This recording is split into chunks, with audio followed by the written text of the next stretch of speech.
Assalomu alaykum hurmatli do'stlar. Bugun sizga bir murojaatni taqdim etmoqchimiz, o'qib eshittirmoqchimiz. Bu murojaat muallifi Hasson Jibon. Uni o'zbek tiliga Odinaxon Muhammad Yusuf tarjima qildilar. Bu bir erning rafiqasiga murojaatidir.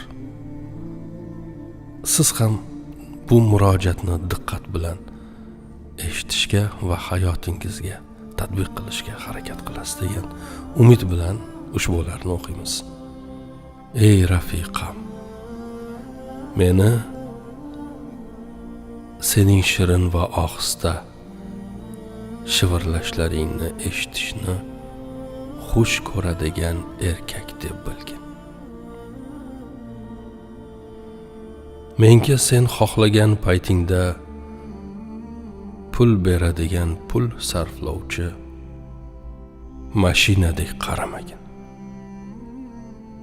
Menga ehtiyojing tushadigan vaqtgacha tashlab qo'yadigan bir buyumingdek qaramagin. Shunday bo'lginki,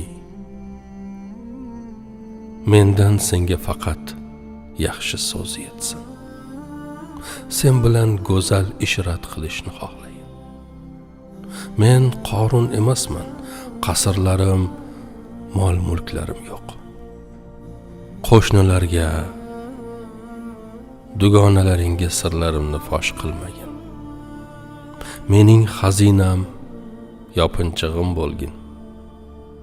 Menga baland ovozda gapirmagin. Meni qarg'adek qag'illab chaqirmagin. Sen bilan qanday bo'lishimni istasang, sen ham men bilan xuddi shunday bo'lgin. Ey rafiqam, bu dunyo hayoti, hoyu havaslar, yo'ldan uruvchi ta'sirlar, ayollar, dilxushliklar va fitnalardan iborat. Shunday ekan, sen men uchun ularning hammasidan afzal bo'lgin. Meni haromdan saqlagin. Surating ham, sirating ham, axloqing ham go'zal bo'lsin, toki sendan boshqaga qaragim kelmasin. Mening mol-mulkimni, farzandlarimni asragin. Jismingdagi barcha go'zalliklar omonatdir. Bu go'zalliklardan faxrlanib, to'y-hashamlarda, marakalarda ularni mendan boshqalarga ko'rsatmagin. Yolg'izligimda yonimga kelib, menga oshiqlardek so'ylagin. Zero yolg'izlik vijdonni o'ldirur. Ey rafiqam, menga itoatkor bo'lgin. Qachon chaqirsam labbay degin. So'zlasam gaplarimga quloq solgin. Sha'nimni, hurmatimni saqlagin. Farzandlarimga go'zal tarbiyachi bo'lgin. Men uchun ham to'ylarga ziynatlanganing kabi ziynatlangin. Men uchun ham ko'chaga chiqqaningda kiyinganingdek kiyingin.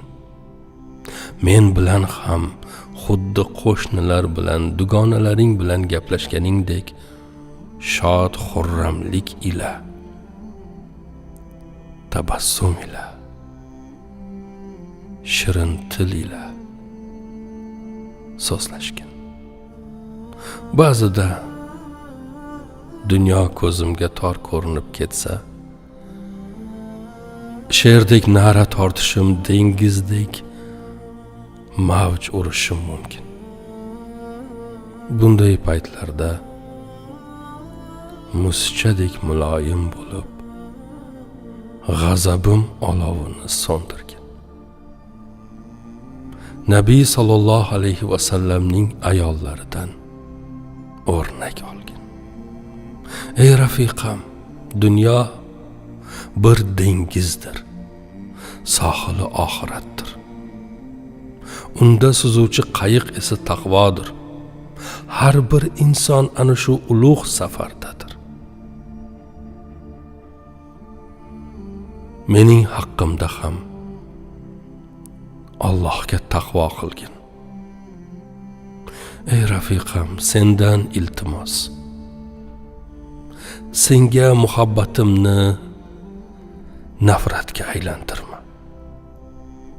Senga sadoqatimni adovatga aylantirma.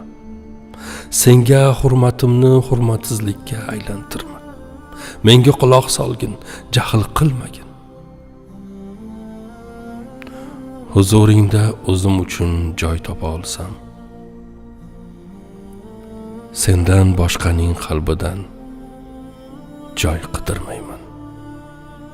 Sen bilan halovat topsam, ro'zg'or tashvishlaridan, farzandlarning shovqin suronidan, oxiri tugamas talablaringdan uzoqroq ketib, o'zimga xos bir burchakda vaqti bilan ko'rishib tursak, tuni bilan do'stlarim huzurida bedor bo'lib, o'yin kulgu qilmayman. Sendan ma'shuqalar so'zni tinglasam, quloqlarim sendan boshqalarga moyil bo'lmaydi. Ko'zlarim sendan boshqalarga zavqlanib boqmaydi. Bir kungina mening eng katta boyligim bo'lsang, sendan boshqa boyliklarni qidirmayman. So'nggi so'zim. Sen sarvari koinot Sayyidimiz Muhammad alayhissalom aytganlaridek bo'lgin. U zotdan qanday ayol eng yaxshi deb so'rashdi. U zot qaraganda ko'zing quvonadigan, eriga itoat qiladigan, erining moliga va sha'niga xiyonat qilmaydigan ayol dedilar. Allohim